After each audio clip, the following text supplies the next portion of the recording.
অনেকে বলে নবীদের মধ্যে ইউসুফ আলাইহিস সালাম বেশি সুন্দর ছিল, কিন্তু আমার নবীর চেয়ে বেশি সুন্দর।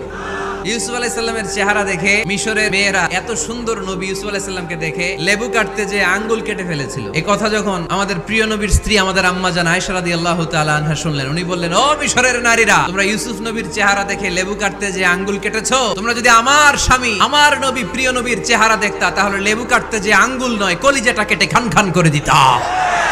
বিষ্ণু বলতেন, আমি হচ্ছি মালিহ, মিলহুন মানে লবণ, লবণ থেকে লাবণ্যময়ী। আমার নবী ছিল লাবণ্যময় সুন্দর, আর ইউসুফ আলাইহিস সালাম ছিলেন সবই ধবধবে সাদা সুন্দর। আমার নবীর সৌন্দর্যের সাথে কারো কোনো সৌন্দর্যের তুলনা হতে পারে।